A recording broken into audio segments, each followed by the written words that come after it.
EWS certificate സാമ്പത്തികമായി അവശത അനുഭവിക്കുന്നവർക്ക് വിദ്യാഭ്യാസത്തിനും സർക്കാർ ജോലിക്കും സംവരണം ലഭിക്കുന്നതിനുള്ള ഒരു സർട്ടിഫിക്കറ്റാണിത്. EWS സർട്ടിഫിക്കറ്റ് ലഭിക്കുന്നതിനുള്ള എല്ലാ മാനദണ്ഡങ്ങളും വിശദമാക്കി ലീഗൽ പ്രിസം എന്ന ഈ ചാനലിൽ ഒരു വീഡിയോ അപ്ലോഡ് ചെയ്തിട്ടുണ്ട്. ഇപ്പോൾ കേരള സർക്കാർ അതിലൊരു ചെറിയ മാറ്റം കൊണ്ടുവന്നിരിക്കുകയാണ്. മാറ്റം മറ്റൊന്നുമല്ല, സാമ്പത്തികമായി അവശത അനുഭവിക്കുന്നവർക്ക് സംവരണം നൽകുമ്പോൾ അവർക്ക് മറ്റൊരു സംവരണത്തിനും അർഹതയുണ്ടായിരിക്കരുത് എന്നതാണ് 103-ാം ഭരണഘടനാ ഭേദഗതിയിൽ ഉണ്ടായിരുന്നത്.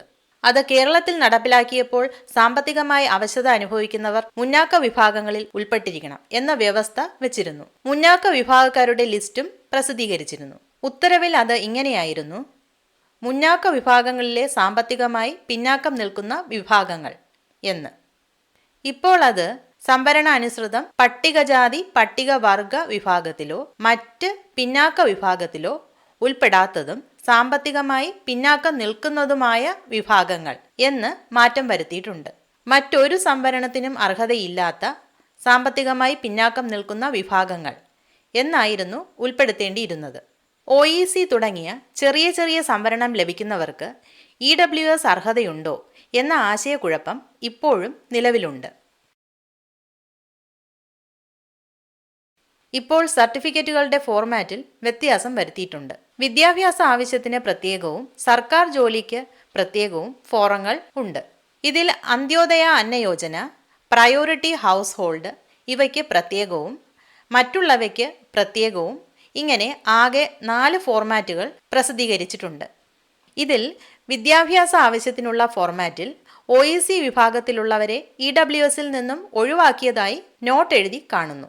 നിലവിൽ ഏതെങ്കിലും സംവരണം ലഭിക്കുന്നവർ അത് വേണ്ടെന്ന് വെച്ചിട്ട് EWS സർട്ടിഫിക്കറ്റ് ആവശ്യപ്പെടുന്നുവെങ്കിൽ നൽകാൻ കഴിയില്ല എന്നാണ് മനസ്സിലാക്കേണ്ടത്. 2019 ജനുവരി 12-ാം തീയതിയാണ് EWS 103-ാം ഭേദഗതി നിലവിൽ വരുന്നത്. മറ്റൊരു സംവരണം ലഭിക്കുമായിരുന്ന വിഭാഗത്തിൽപ്പെട്ടവർ മതം മാറി മുന്നാക്ക വിഭാഗമായി EWS സർട്ടിഫിക്കറ്റ് ക്ലെയിം ചെയ്യുന്നത് കാണാറുണ്ട്. അതുപോലെ സംവരണം ലഭിക്കുമായിരുന്ന വിഭാഗത്തിൽപ്പെട്ടവർ ജാതി മതങ്ങളില്ല എന്ന് ക്ലെയിം ചെയ്തുകൊണ്ട് EWS അപേക്ഷ സമർപ്പിക്കുന്നതും കണ്ടുവരാറുണ്ട്. ഇതിനെക്കുറിച്ച് ഈ ഉത്തരവിൽ വ്യക്തതയില്ല. 12/1/2019 ശേഷമാണ് ഈ മതമാറ്റമെങ്കിൽ EWS സർട്ടിഫിക്കറ്റിന് അർഹതയുണ്ടാകാനിടയില്ല എന്ന് മനസ്സിലാക്കാവുന്നതാണ്. EWS മൊത്തത്തിൽ ഭരണഘടനാ വിരുദ്ധമാണ് എന്ന് സുപ്രീം കോടതിയിൽ ഇപ്പോൾ ഒരു കേസ് വന്നിട്ടുണ്ട്. ബഹുമാനപ്പെട്ട സുപ്രീം കോടതി ഭരണഘടനാ ബെഞ്ച് ഇതിൻ്റെ വാദം കേട്ടുകൊണ്ടിരിക്കുകയാണ്. അന്തിമ വിധി വന്നാലുടൻ അത് ഇവിടെ അപ്ഡേറ്റ് ചെയ്യുന്നതാണ്.